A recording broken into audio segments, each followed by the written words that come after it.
Hello my YouTube family. आज मैं आपके लिए लेके आई हूँ एक और हॉरर स्टोरी जो कि मुझे भेजी है मेरी एक फ्रेंड ने महाराष्ट्र से। तो इंसिडेंट ऐसा है कि उनके बेटे का जॉब लगा नासिक में, और नासिक में जॉब करते हुए उसका प्रमोशन हुआ तो उसको वो एरिया छोड़ के किसी दूसरे एरिया में शिफ्ट होना पड़ा। और जिस एरिया में वो पहले रहते थे उसमें उसका ब्रदर भी छोटा वाला रहता था उसके साथ में। लेकिन अब उसका प्रमोशन हुआ तो उसको फ्लैट चेंज करना पड़ा, क्योंकि उसका ऑफिस जो था वहाँ से काफ़ी दूर पड़ता था।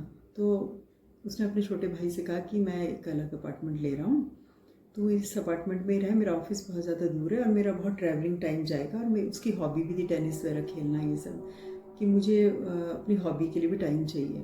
तो उसके ब्रदर ने बोला ठीक है कोई बात नहीं, तुम अपना देख लो, जहाँ तुम्हें सुविधा है उस हिसाब से ले लो फ्लैट। तो उसने एक बहुत बड़े पॉश एरिया में अपना फ्लैट लिया।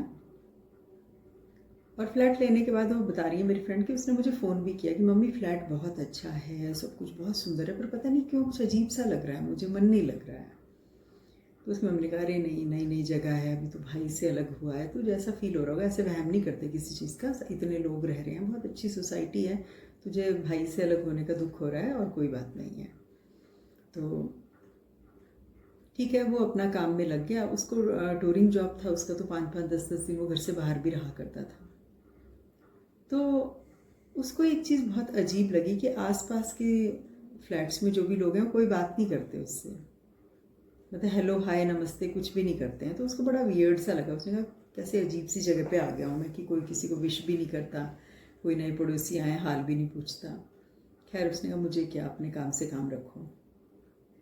तो एक बार क्या हुआ कि वो 5-7 दिन टूर पे निकला, तो जब वो घर वापस आया तो उसको ऐसा लगा जैसे उसका फ्लैट किसी ने यूज़ किया है। मतलब जहाँ उसने अपनी चीज़ें रखी थी वहाँ नहीं थी उसकी चीज़ें, कोई चीज़ कहीं पर, कोई चीज़ कहीं पर। तो उसको लगा कि शायद मैं ही कुछ रख के भूल जाता हूँ चीज़ें। लेकिन ये जो है बार बार होने लगा, जब भी वो बाहर जाता था, बाहर से घर आता था, तो उसको लगता था जहाँ मैंने चीज़ें रखी हैं वहाँ नहीं है। ऐसा लगता था कोई किसी ने यूज़ किया है मेरा फ्लैट। तो लेकिन वो किससे बात करता और क्या बात करता, तो उसने नज़रअंदाज किया इस चीज़ को और अपने जॉब पे लगा रहा, अपना टाइम पे कभी चला जाता था टेनिस खेलने के लिए, कभी टूर पे चला जाता था। तो एक दिन क्या हुआ कि टूर पे जाने के बाद जब वो घर आया तो थोड़ा लेट हो गया, रात को 11 बज गए थे, 11 साढ़े 11 के करीब। तो वो घर आया और बहुत ज़्यादा थका हुआ था तो सो गया। तो अचानक उसको ऐसा फील हुआ कि जैसे उसके घर के अंदर कोई वॉक कर रहा है। तो उसने फिर भी नज़रअंदाज किया। उसने सोचा कि हो सकता है आसपास के फ्लैट में किसी के पैरों की आवाज़ आ रही होगी और मैं या तो बहुत ज़्यादा थका हुआ हूँ, बहुत नींद में हूँ, या मुझे हो सकता है नींद में सपना सा आ रहा हो कुछ। उसने फिर नज़रअंदाज किया। कुछ दिनों के बाद फिर उसको फिर ऐसी लगने लगा कि जैसे कि कोई उसका नाम लेके बुला रहा है। तो उसको उसने अपनी मॉम से भी शेयर किया, मम्मी कुछ फ्लैट में कुछ अजीब सा लग रहा है मुझे। उसकी मम्मी ने कहा तू थक जाता है और तेरे को सपने भी बहुत आते हैं, और तू ऐसा करता था, कभी सपने में तू चिल्लाता था रात को और हम तुझे ऐसे हिला हिला के जगाते थे, क्या हुआ सपना है, अच्छा तो यही हो रहा होगा तेरे को, क्योंकि वहाँ तेरे को कोई देखभाल करने वाला नहीं है ना, तो तेरे को सपना वगैरह बहुत आता है, तेरे को पता नहीं है, तू सपने में बहुत बड़बड़ाता है। तो उसने सोचा हाँ हो सकता है शायद ऐसा ही हो। और फिर बीच में वो अपने ब्रदर से भी मिलने गया। उसने ब्रदर से भी बोला तो हंसने लगा कि मिस कर रहा है क्या मेरे को, मजाक बनाने लगा भाई भी उसको। मतलब किसी ने उसकी बात को सीरियसली लिया भी नहीं, जो जिससे डिस्कस करता था। फिर उसको लगने लगा कि हो सकता है मेरा ही वहम हो। एक दिन क्या हुआ, रात को वो लेट घर आया, जैसे कि टूरिंग जॉब में होता ही है, आदमी सारा दिन टूर पे रहता है, फिर लेट हो जाता है घर आने में, 10-11 बज ही जाते हैं। तो कह रहा मैं बहुत थक गया था और मैं सो गया। तभी अचानक क्या हुआ, ऐसा लगा जैसे मैंने अलमारी के ऊपर अपनी कोई अटैची रखी हुई थी या कोई चीज़ रखी हुई थी, वो धड़ाम से नीचे गिरी। तो वो हड़बड़ा के एकदम से उठा। उसने देखा अरे मेरा बैग नीचे गिर गया, कैसे गिरा है ऊपर से बैग। और उसने बोला शायद पता नहीं, शायद खिसक के गिर गया होगा या साइड में रखा होगा, मैंने जल्दबाजी में गिर गया। और वो थोड़ी आंख बंद करके जैसे ही लेटा था तो उसको ऐसा लगा कि उसके बगल में कोई सो रहा है।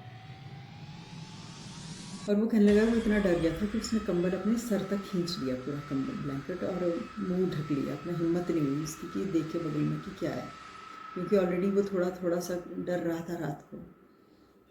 तो वो कंबल खींच के सो गया, लेट गया, मतलब सोया, कहाँ नींद आनी थी। उसके बाद कह रहा 2 मिनट के बाद ऐसा लगा कि उसके पेट के ऊपर ना कोई लेडी बैठ गई है और वो उसको बड़ी अजीब सी निगाहों से देख रही है। और वो इतना ज़्यादा घबरा गया कि मतलब पैरालाइज्ड हो गया, और गले में से जो है ना वर्ड्स भी बाहर नहीं निकल रहे थे, मतलब मुंह सूख गया और गला चिपक गया। और मतलब वो आंख बंद करके फिर अकड़ गया बिल्कुल। मतलब वो कह रहा था मेरे हाथ पैरों में ऐसा लग रहा था मैं हिल भी नहीं पा रहा हूँ, कोई जान ही नहीं लग रही है हाथ पैरों में। और 2 या 3 मिनट के बाद फिर उसने फिर आंखें खोल के ऐसे देखी तो उसको अपने ऊपर कोई नज़र नहीं आया। तो पहले जो औरत बैठी हुई दिखी पेट के ऊपर उसके, और उस समय उसको 2 सेकंड के लिए ऐसा लगा कोई नहीं है। और फिर उसने दरवाज़ा खोला, गाड़ी की चाबी निकाली और भागा वो इतनी तेज़ी से। दरवाज़ा भी कह रहा मैं लॉक करना भूल गया, मतलब भड़ाक से दरवाज़ा छोड़ा और भागा वो इतनी बुरी तरह से। और अपने ब्रदर के जहाँ पर उसका भाई रहता था ड्राइव करके वहाँ तक पहुँचा वो, और अपने भाई को सारी बात बताई। तो उसके भाई और वो सुबह उसके फ्लैट में आए फिर, और सारा सामान वगैरह पैक करने लगे। तो पड़ोसियों ने पूछा कि भाई ये अचानक क्या वो आप कहाँ छोड़ के जा रहे हैं फ्लैट क्या? तो उसने कहा हाँ मैं जा रहा हूँ फ्लैट छोड़ के। उन्होंने कहा अभी तो आप आए थे 1.5 महीना 2 महीना पहले, अभी क्या हुआ ऐसा? तो उसने सारी बात बताई अपने पड़ोसियों को। तो उसने पड़ोसियों ने फिर उसको बताया कि इस फ्लैट में एक लेडी ने सुसाइड कमिट किया था, और जिस बेड पे आप सो रहे हैं इस बेड पे ही उसकी बॉडी थी। उसने पॉइजन किया था खुद को, क्योंकि उसका हस्बैंड उसको छोड़ के चला गया था, किसी दूसरी औरत से उन्होंने शादी कर ली थी, इसको छोड़ दिया था, तो इसने सुसाइड कमिट कर लिया था। तो ये घटना सुनने के बाद फिर वो बिल्कुल सिहर उठा। तब उसको समझ में आया कि मुझसे सोसाइटी के और लोग या फ्लैट के आसपास के लोग बात क्यों नहीं करते थे। जब उसने बताया सब सोसाइटी वालों को, मैं तो फ्लैट भी खुला छोड़ के रात को इतना डर के मारे भागा, और क्योंकि आसपास कोई बात नहीं करता था तो मैंने रात को किसी को उठाया भी नहीं, मुझे अपने भाई के अलावा और कोई नज़र ही नहीं आ रहा था कि मैं कहाँ जाऊँ। तो कभी कभी इस तरह की घटनाएं हमारे जीवन में घटित हो जाती हैं, और इस पर कोई विश्वास करे या ना करे ये एक अलग बात है। और तो ये कहानी जो मैं आपको सुनाने जा रही हूँ, ये एक फैमिली फ्रेंड हैं साउथ इंडियन, उन्होंने मुझे सुनाई। तो वो काफ़ी मेरे से तो काफ़ी बड़ी एज में हैं। तो उन्होंने घटना सुनाई जब वो टीनेजर थे, और वो सदर्न पार्ट ऑफ इंडिया में रहते थे। और उनका घर जो है काफ़ी एक रेंटेड हाउस में रहते थे, और वो शहर के वेस्टर्न साइड में था, यानी कि मद्रास जो है उसके वेस्टर्न साइड में था। और वो शहर को 2 भागों में एक रेलवे लाइन डिवाइड करती थी। मद्रास टू कलकत्ता को जो ट्रेन्स जाती हैं वो वाली रेलवे लाइन उनके शहर के बीचों बीच में पड़ती थी। तो वो कह रहे हैं कि उस रेलवे लाइन के वेस्टर्न साइड में हमारा जो घर था वो वेस्टर्न साइड में था, और वेस्टर्न साइड जो है वो ओल्ड सिटी था एक तरह से। और जो ईस्टर्न साइड था रेलवे लाइन का वो न्यू डेवलपमेंट्स हो रहे थे उस साइड में, तो वो शहर ग्रो कर रहा था ईस्ट वाली साइड की तरफ को। तब मद्रास को चेन्नई और कोलकाता नाम नहीं था उसका, तब मद्रास और कलकत्ता ही बोला जाता था। तो वो कहने लगे कि एक नई फिल्म आ रही थी उस time, black and white film थी शायद, या वो film he black and white थी, पर उन्होंने मुझे ये बताया कि ब्लैक एंड वाइट पिक्चर थी कोई, और कोई हॉरर फिल्म टाइप थी। तो उनको बड़ा शौक था। तो कहने लगे कि ये सारी फिल्में जो होती थी वो मैं देखता था जबकि रात को 10 बजे से 1 बजे का शो हुआ करता था, और घर पे बड़ी डांट भी पड़ती थी मुझे उस बात को लेकर के कि हमेशा पता नहीं क्यों रात के शो में जाता है। और लेकिन कह रहे मैं मतलब इन्जॉय करता था थ्रिल को। तो ऐसी घटना ऐसी हुई कि एक फ़िल्म लगी, कह रहे मुझे अब नाम उसका याद नहीं है कौन सी फ़िल्म थी वो, लेकिन कह रहे बहुत थ्रिल वाली फ़िल्म थी। और मैं जो हूँ बड़ा आराम से खाना वाना खाया और बड़े एक्साइटमेंट में था कि आज तो मूवी देखनी है। और मैं पैदल पैदल निकल गया। तकरीबन कहने लगे जो हमारे घर के पास जो रेलवे लाइन थी वहाँ से 1-1.25 किलोमीटर के करीब पड़ता था रेलवे, जो पिक्चर हॉल था उसका नाम विजय महल था, उस पिक्चर हॉल का नाम। कह रहे जहाँ मूवी देखने गया मैं। तो कहने लगे मूवी देखी बड़े आराम से, और बहुत अच्छी रही मूवी, फुल एन्जॉयमेंट किया मूवी का। और 1 बजे के करीब मॉर्निंग में मूवी ख़त्म हुई, मतलब 10 बजे से लेकर के 12 बजे के बाद नेक्स्ट डे शुरू हो गया, तो 1 बज गया, मतलब नेक्स्ट डे हो गया। तो 1 बजे सुबह कहने लगे मैं पिक्चर छूटी, तो कम ही लोग थे कहने लगे, तो सब लोग निकले अपने पिक्चर हॉल से बाहर, तो अपने अपने डायरेक्शंस में लोग जाने लगे। कम ही लोग थे, इतनी लेट नाइट कुछ लोग ही देखते हैं फिल्म, फैमिली वाले तो कम ही होते हैं, तो बैचलर्स होते हैं या फिर टीनेजर बॉयज़ होते हैं वो ज़्यादा देखते हैं। तो कहने लगे मैं निकल गया, तो दूर से कहते हैं रेलवे का जो फाटक है वो दूर से हल्का सा नज़र आ रहा था, एक लाइट चल रही थी वहाँ पे। और वो मैन मेड फाटक था, मतलब उसमें एक चौकीदार होता था जो कि ट्रैक उसको खोलता था, बैरियर को, और लोगों के आने जाने का रास्ता होता था उसमें से। तो कहने लगे कि मैंने सोचा कि यार रेलवे का जो फाटक है उस तरफ से ना जाऊं, मैं थोड़ा शॉर्टकट ले लेता हूँ, बीच में से निकल जाऊंगा। छोटी छोटी बुशेज़ हैं रेलवे क्रॉसिंग के आसपास, वो ऐसे ही टाप के निकल जाऊंगा कि थोड़ा शॉर्ट पड़ेगा मेरा घर घूम के, नहीं तो मैं घूम के जाना पड़ेगा अपने घर की तरफ। तो उन्होंने एक ऐसा रास्ता चूज़ किया जहाँ से थोड़ा घर पास पड़ता था, और रेलवे ट्रैक मतलब जो रेलवे का फाटक था उस रास्ते ना जा कर के थोड़ा आगे जा कर के उन्होंने रेलवे लाइन को क्रॉस करके अपने घर की तरफ को जाना था। तो कहने लगे कि मैंने जो है फर्स्ट ट्रैक को क्रॉस किया, बुशेस को पार किया, झाड़ियाँ थी छोटी छोटी सी, और उन झाड़ियों को पार करके ग्रेवल्स होते हैं जो पत्थर छोटे छोटे डाल दिए जाते हैं तोड़ तोड़ के रेलवे लाइन की साइड में ट्रैक को सिक्योर करने के लिए। तो मेरा बड़ी सावधानी से चलता चलता मैंने एक ट्रैक को पार किया। तो फिर उसके बीच में काफ़ी बड़ा ऐसे गैप था, उसके बाद फिर से ट्रैक था। तो कहने लगे कि मैंने जो है एक ट्रैक को तो क्रॉस कर लिया बहुत अच्छे से, और दूसरे ट्रैक की तरफ को मैं जाने लगा, मतलब बीच में ग्रेवल्स थी, इतना पैसेज था बीच में काफ़ी। और कहने लगे क्योंकि रेलवे फाटक की तरफ तो लाइट वगैरह थी, और जो रेलवे फाटक से थोड़ा आगे का वाला हिस्सा था उसमें अंधेरा था। तो कह रहे काफ़ी अंधेरा था, पर हल्का हल्का सा ट्रैक विजिबल हो रहा था, मैं अंदाज़ा लगा के जैसे कहते हैं ना वैसे जा रहा था। तो कहने लगे एक ट्रैक मैंने क्रॉस किया, बहुत सावधानी से स्टेप रखते जा रहा था ग्रेवल्स में, ताकि मैं फिसल ना जाऊँ, जो बजरी वजरी डालते हैं बीच में पत्थर होते हैं तोड़ के। तो कहने लगे जब मैं सेकंड ट्रैक की तरफ को मैंने स्टेप रखा, तो कहने लगा ऐसे लगा जैसे मेरी फिंगर्स में ना कुछ गिलगिला सा कुछ लगा, जैसे हेयरी सा गिलगिला सा। तो कहने लगा और ऐसा फील हुआ जैसे पैर की फिंगर्स जो होती है ना वो इंटेंगल्ड हो गई, किसी चीज़ में फंस गई हैं, कोई चीज़ जकड़ रही है पैरों को, से होता है ना कोई वायर फंस जाए पैर में और उसको आपकी उंगलियों को जकड़ने लगे, तो उस तरह से कह रहे फीलिंग हुई मुझे। तो कहते हैं मैंने जब नीचे नीचे देखा मैंने, तो मुझे कुछ समझ नहीं आया, सिर्फ 2 आंखें नज़र आ रही थी, कह रहे 2 आंखें सी नज़र आ रही थी, और ऐसा लग रहा था बाल हैं, मतलब सर सा है और 2 आंखें हैं और बाल बिखरे बिखरे से बाल हैं, ऐसा मुझे नज़र आ रहा था। तो कहने लगा मैं फिगर आउट कर रहा था कि क्या चीज़ है, क्या ये कौन सी चीज़ है ये, ऐसे मैं फिगर आउट करने की कोशिश कर रहा था।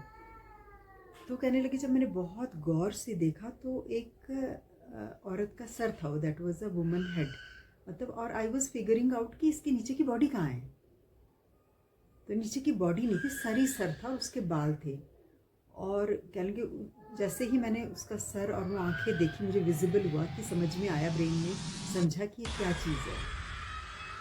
और ब्लड ब्लड सा भी लग रहा था, कहने ऐसे लगता मेरे पैर गिलगिले से हो गए, और बिल्कुल पैरालिसिस वाली सिचुएशन हो गई, पूरी बॉडी फ्रीज हो गई, और एकदम जैसे पूरी बॉडी में ऐसा लगता है चींटियाँ चल गई, एक साथ हज़ारों चींटियाँ, इस तरह की फीलिंग हुई कहते हैं मुझे। और मैंने छुड़ाने की कोशिश की अपने पैर को, तो कहने लगे उसने मेरा नाम पुकारा, कह रहे उसने मेरा नाम लिया, उस माउथ ने, डेड माउथ ने मेरा नाम लिया, और मैं कह रही पूरी ताकत लगा दी मैंने अपनी, पता नहीं कहाँ से मुझ में इतनी शक्ति आई, पूरी ताकत के साथ अपना पैर छुड़ाया, और मैं इतना भागा, और कह रही मेरे बैकबोन में ऐसे लग रहा था जैसे टिंगलिंग हो रही है, टिंगलिंग जैसे बैकबोन में से कोई टिंगल कर रहा है मुझे। कह रहा मैं इतनी तेज़ भागा, और मैं ये भूल गया कि आगे जहाँ ट्रैक ख़त्म होता है उस बैरियर के पास, मतलब जो जहाँ पे ट्रैक ख़त्म होता है उसके साइड में भी बुशेस थी, दोनों साइड में ट्रैक के बुशेस रही होंगी। तो कहने लगे वो कंटीली झाड़ियाँ थी, और मेरे पैर में से खून निकलने लग गया, और मैं भूल गया कि ये कंटीली झाड़ियाँ हैं, और मैं इतना तेज़ भागा, और बहुत दूर जाके मैंने सांस ली, जहाँ पर एक छोटी सी लाइट जल रही थी, फ्लिकर कर रही थी वो लाइट भी, उसमें मैंने पैरों को देखने की कोशिश करी कि अभी भी तो नहीं है पैर में वही वाली चीज़, वो गिलगिली सी और वो हेयरी चीज़ तो नहीं है पैर में लिपटी हुई। तो कहने लगे मैंने देखा मेरे पैर बिल्कुल ठीक थे, उस समय मुझे ब्लड ब्लड फील हो रहा था अपने पैरों के पास। लेकिन जब मैं आगे मैंने अपनी पैंट को ऊपर किया तो कह रहे वो जो बुशेस थी उनके जो खरोचे पड़ गई थी पैर में, वो खरोचे थी और थोड़ा थोड़ा उछल गया था पाँव मेरा। और मैं जितना तेज़ हो सकता था मैं उतना तेज़ भागा और जैसे तैसे करके मैं घर पहुंचा। और घर में रात को कह रहे चुपचाप मैंने हाथ पैर मुंह धोया और किसी को कुछ नहीं बताया। अगली मॉर्निंग में अपने पेरेंट्स को बताया मैंने और किसी से जिक्र नहीं किया आज तक इस बात का। और कहते हैं कि नेक्स्ट डे न्यूज़पेपर में एक न्यूज़ आई, जो वहाँ का लोकल न्यूज़पेपर था, कि किसी लेडी ने ट्रेन के आगे जंप करके सुसाइड कर लिया। और उसकी कहने लगे वो पिक्चर वगैरह वो सब चीज़ें छोटे से न्यूज़पेपर के कॉलम में नेक्स्ट डे मैंने देखी। तो कहने लगे कि मैं समझ नहीं पाया कि वो क्या था, वो लेडी थी या उसकी सोल थी या एग्जैक्टली उसी टाइम उसने सुसाइड किया था, थोड़ी देर पहले सुसाइड किया था, या क्या था। कह रहे वो मैं समझ नहीं पाया ये क्या था। तो ये अब हम आप पे छोड़ते हैं कि आप समझने की कोशिश करें कि वो क्या था। ये कहानी जो है जो मैं आपको सुना रही हूँ ये है कुछ फ्रेंड्स के बारे में। 3-4 फ्रेंड्स थे जो कि भोपाल में पढ़ा करते थे। वहाँ पर है एक railway station, Habibganj railway station, उसके पास उन लोगों ने रूम ले रखा था रेंट पे। तीन चार दोस्तों ने 2 रूम ले रखे थे रेंट पे और उसमें वो सब लोग मिलके रहते थे, पढ़ाई कर रहे थे अपनी। तो उनमें से एक फ्रेंड है जिसने अपना नाम सुमित बताया और वो कहता है कि मुझे ना नींद नहीं आ रही थी रात को। तो उसने सोचा कि अपने फ्रेंड्स को क्या उठाना, चलो ऐसा करता हूँ मैं हबीबगंज रेलवे स्टेशन पे जाके ना चाय वाय पी आता हूँ, थोड़ा टहल के आता हूँ। ये रात के 11 बजे के करीब का टाइम था। तो सर्दियों का टाइम था तो 11 बजे अंधेरा हो ही जाता है। तो उसने कहा कि मैंने सोचा कि चलो थोड़ा टहल के आता हूँ फिर मैं सो जाऊँगा। और क्योंकि ये लोग रात को उठ के ना लेट नाइट फिर ये थोड़ा कॉलेज से आते थे और 10-11 बजे तक ये सोते थे, उसके बाद आधी रात तक ये मतलब मॉर्निंग होने तक 2 या 3 बजे तक ये वो पढ़ाई करते थे। तो 5-6 बजे के हम कॉलेज से आके हमारा ये रूटीन था कि खाना वाना खाया और सो गए, उसके बाद फिर हम रात भर पढ़ाई करते थे। तो कहने लगे उस दिन क्या हुआ कि मुझे नींद नहीं आ रही थी, सारे दोस्त मेरे सो गए, 11 बज गए। तो 1-1:30 बजे वैसे भी सब लोग उठ के गए, फिर हम पढ़ाई करने का काम शुरू करते। तो मैंने कहा चले यार नींद तो आ नहीं रही है, चलो हबीबगंज रेलवे स्टेशन के पास जाकर मैं चाय पी आता हूँ। तो कहने लगे मैंने क्या किया, हमारे सारे बिलोंगिंग्स दूसरे कमरे में रहते थे, यानी कि कपड़े वगैरह अलमारियाँ वगैरह दूसरे रूम में रहती थी, एक साइड इन्होंने अपना बेडरूम बना रखा होगा। तो कहने लगा कि मैंने सोचा चलो मैं पैंट वैंट डाल के और थोड़ा स्कार्फ वगैरह लेकर के रेलवे स्टेशन की तरफ जाके चाय वाय पी आता हूँ, थोड़ा टहल आऊँगा। तो कहने लगे मैंने बगल वाले रूम में मैं गया और मैंने लाइट ऑन करी। डिम सी लाइट थी क्योंकि वो तेज़ लाइट नहीं जलाते थे, कह रहे हम लोग कि दूसरे लोग डिस्टर्ब ना हो दूसरे रूम में। तो वो कह रहे 0 वाट का सा बल्ब था, मैंने वो जलाया कि मैं अपने ढूंढ लूँ कपड़े। तो कहते हैं कि मैं जैसे मैंने 0 वाट का बल्ब ऑन किया तो मुझे ऐसा लगा जैसे कि विंडो पे ना कोई लेडी खड़ी है और वो ना बाहर शीशे से बाहर से अंदर को झांक रही है। और कह रहा है कि जबकि हमारा जो था वो 3rd फ्लोर पे हमारा फ्लैट था और मतलब वहाँ उस साइड पीछे की तरफ कोई बालकनी नहीं, वहाँ पे कुछ नहीं, वहाँ पर कोई कैसे आ सकता है। तो ये देखते ही वो मतलब वही नेगेटिव चीज़ ही सोची उसने कहा पॉसिबल ही नहीं है कि कोई यहाँ पर खड़े होकर के, बालकनी भी नहीं है कुछ नहीं है, इतना नीचे से लेके ऊपर तक कोई कैसे झांक सकता है। और वो भाग करके दूसरे कमरे में आया और उसने अपने दोस्त को बोला कि यार कोई ना कमरे में है, खिड़की से ना एक औरत झांक रही है। मैंने लाइट ऑन करी, उनको उठाया, अपने दोस्तों को, उसको दूसरे वाले फ्रेंड को उठाया। तो उसने बोला कि कौन सी औरत है, कहाँ औरत। तब तक उसकी नज़र भी खिड़की की तरफ गई, मतलब उस रूम की दूसरे वाले रूम की विंडो पे भी उन्हें सेम वही औरत खड़ी हुई देखी। उनके पहले वाले रूम की विंडो में भी वही औरत थी और सेकंड वाले रूम की विंडो में सेम औरत थी। तो उसने जो है एकदम से बोला आंटी। उसने सोचा कि शायद मकान मालिक जो है उनकी वाइफ होगी शायद। तो सेकंड फ्रेंड को तब भी समझ नहीं आया। वो कह रहे कि जैसे ही वो बोला कि वो हवा में हमको ना गायब होती हुई दिखी लिटरली। फिर जो है कह रहे हमने सारे दोस्तों को उठाया, फिर हम लोग उठे और हमने सारी रात हबीबगंज रेलवे स्टेशन पे काटी, चाय पिए। जब सुबह हुई तो हम आए, हमने अपने लैंडलॉर्ड से बात की तो उन्होंने कहा उनकी वाइफ ने ना सुसाइड किया था यहाँ पर काफ़ी साल पहले। तो उन्होंने कहा जैसी तुम्हारी मर्जी, तो उन्होंने घर जो है वो छोड़ दिया वो घर। तो बाद में उनको पता चला कि वो हॉन्टेड हाउस था और वहाँ पर ना कोई भी लड़के रहते नहीं थे, उन्होंने सस्ते के चक्कर में वो घर किराए पे ले लिया था। तो इस तरह से कई इस तरह के इंसिडेंट देखने में आते हैं कि अगर किसी ने सुसाइड किया है तो उनकी सोल्स जो है वो इसी तरह से भटकती रहती हैं और उनको शांति नहीं मिलती, मुक्ति नहीं मिलती, जिस तरह हमारे शास्त्रों में, धर्म ग्रंथों में जो हमें नॉलेज है उसके आधार पे ही मैं बोल रही हूँ। बाकी तो आप लोग अपने अनुभव के आधार पर जो भी समझना चाहें समझ सकते हैं।